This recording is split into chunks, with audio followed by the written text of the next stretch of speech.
What do we got? Did you know you have something in common with Carson Steele? You both have been called the most interesting man in college football. He's a lot more interesting than I am, I can tell you that.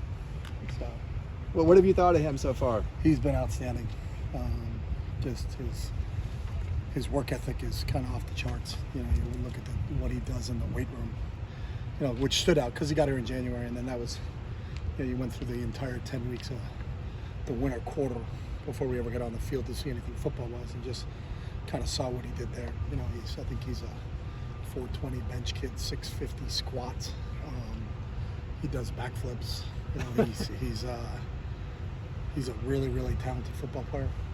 But the thing that sticks out to me is just his work ethic. Like, he's always trying to get better, whether it's in the weight room or in the classroom, doing running with our strength and conditioning staff. He's been outstanding that so far, and we're really happy with him. You don't own any reptiles? I don't know.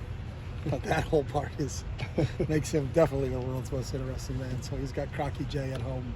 He said he's up to about 6 feet, so I'm glad he made the decision to leave him back in Indiana and not bring him to Westwood. So. It's not in his locker. No, it's back in Indiana. You sure? Yeah, because his roommates would tell us. If it was here, I think we'd all know. So. Is Nick going to be able to go see Crocky J, Nick Aliotti?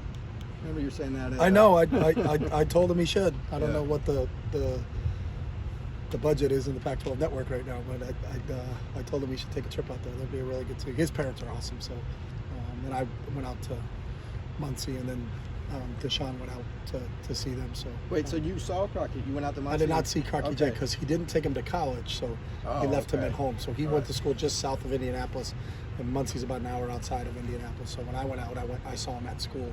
Deshaun saw him at home, so you can check with Deshaun if he actually saw Crocky J. Okay. How's his running style fit in with these guys, and how would you describe it? He's a downhill physical runner. I think he led the country last year in yards after contact. You know, he's always got his pads going forward. He runs with great body lean. He's got really good vision and really good feet in the hole. But I think his style is one of he's seeking out contact and running through contact. So that's always beneficial to you because you can design.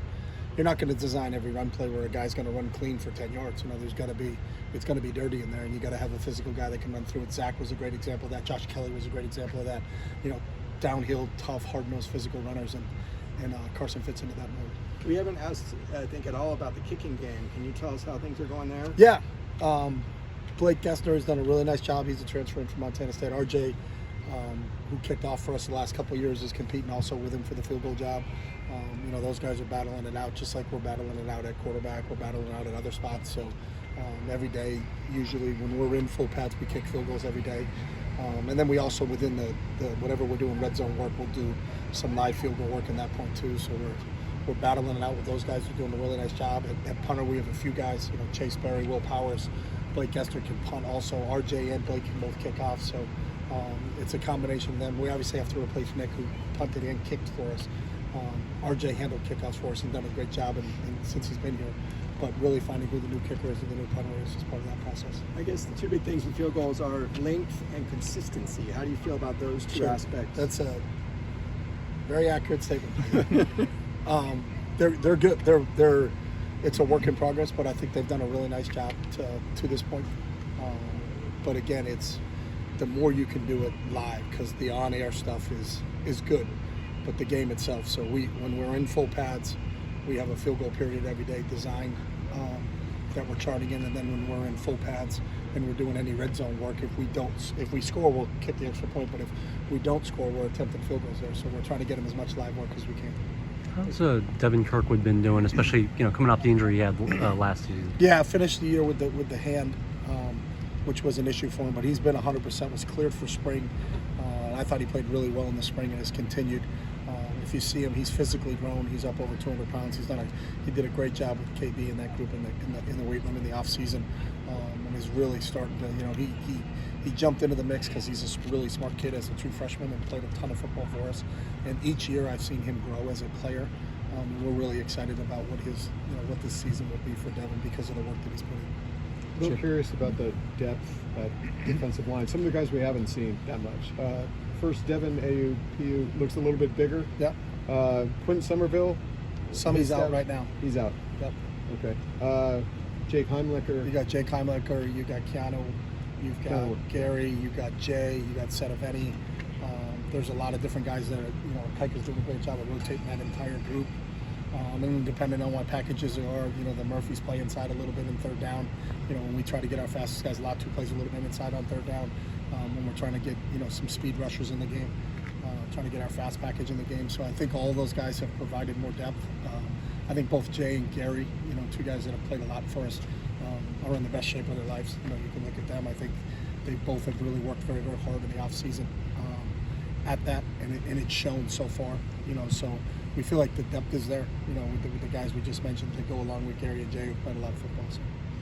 The Murphys, how have they refined their game? Would you say from last season? Just getting a little bit more familiar with what we're doing. They're kind of like Latu, as you're starting to see them make even bigger strides because it's the second year of the system where they're not learning a brand new system. They're not learning, a lot of times football's football, but the terminology may handcuff you a little bit. Like it was called this when they were at North Texas, it's called this here.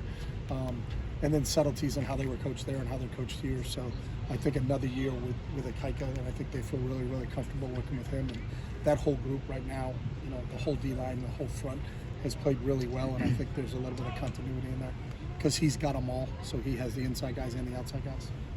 Chip wanted to ask you about Coach Ken, if I could. What was the kind of the impetus for that? Was it you wanted to get him on the staff and created the position for him? I've known Ken for a long time.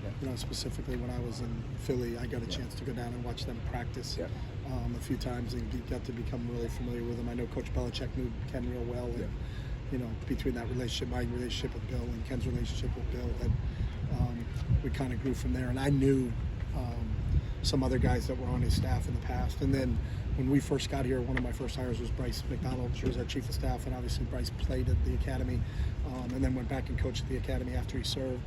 So I had a great relationship with Ken, and I was Brian Norwood, who's on our staff, worked with Ken. Him and Ken actually go back to their best friends since high school. Right. So Brian had been on his staff. Marcus Thomas, who was here as an analyst for us, was a former player for him. Joe Speed, who was on our staff as an analyst.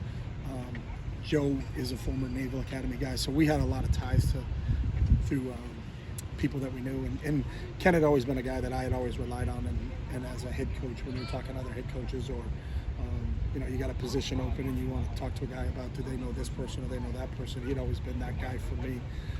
So when he became available, because he was no longer at the Naval Academy, we just kind of put our heads together. We didn't have a full-time position open, but what can we do to get him here? And he's done a great job. He meets with all of our classes, and we specifically have broken it up. So he meets with the first-year players, then he meets his meetings with the second-year players, third-year players, fourth-year players, on developing leadership, because we believe leadership takes on different folds. You can lead as a freshman, but it's different leading as a freshman than it is leading as a senior. Sure. And I think as you grow through the years, and then one of the things that Ken, because of his vast knowledge and experience, not only just in football, but then specifically at the Naval Academy from leadership, that there wasn't a better guy for us to bring in here. And he's a voice for all of us. I think he also meets with our coaching staff and just talking about leadership, not talking about scheme, not talking about X's and O's, but has brought a lot of different stuff to our staff from that standpoint and has really made an impact. And then specifically our young coaches, kind of have a mentor that kind of look over the GAs and the young analysts here of coaching them, what it's like to be a GA, how you move up the ranks, how to advance in this profession. So he's had an impact on the coaching staff, he's had an impact on the players, he's had an impact on myself, he's had an impact on our administrator. He's kind of got a hand in everything and really has fit in seamlessly. It seems like he's been here forever, but he's that's a credit to him and the type of personality he has. He's very approachable, he's very knowledgeable, and that experience, he's been a head coach for a long time and has been through a lot of different things, so that experience is a huge bonus to us right now. With Ken having been at the Naval Academy and their main mission is to mold leaders, how much does that make his voice resonate even a little bit more in the locker room around the? It does. Obviously his name. You just mention his name and people know of him. He's revered in the coaching profession. But I think when the players get to know him and understand his personality and how much he truly cares about individuals and how much he truly cares about helping people grow, it's evident from the first time you kind of have a conversation with him. So he's been really impactful, but coming from where he came from, and they're about leadership, creating this position that we created for him, you know, it kind of was handmade for him because of his background and his experience, and he's done a great job. We're going to see the triple option UCLA anytime say, soon. Is the triple going to be coming? We run the triple option, and we've run it for a long time. We just run it differently. We dive to the back here, and you throw a perimeter screen out there. There's a dive key, there's a pitch key. That's a triple option out of the gun, and they actually do it out of the gun. So from a football standpoint, he's been tremendous too, just picking his brain about a lot of different things.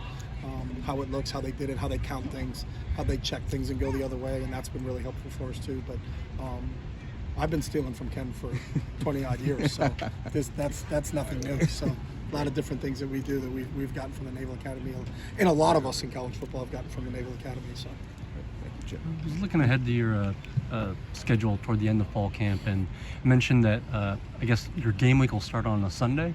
Does that change, I guess, the number of practices you have leading up to that Saturday game? no, we've always done that since we've been here. Okay. You get an extra day to prepare, so and some people start. I've started at places the Thursday, 10 days before the first game. You know, in terms of your preparation and when do you start going over the looks. So we'll do some coastal work before we get to game week. So, you know, that won't be the first time that won't be the first practice that we start to introduce coastal offensive and defensive. And we've always done that. So we'll take one of the periods in training, not the entire training session, but one of the periods in training where we'll separate and get into a scout mode so that our scout players understand how to mimic their defense, and our scout players understand how to mimic their offense. So we'll start that a lot sooner than the week of the game. So that's always been kind of how we've done things. Thank you. We're good. Thank you.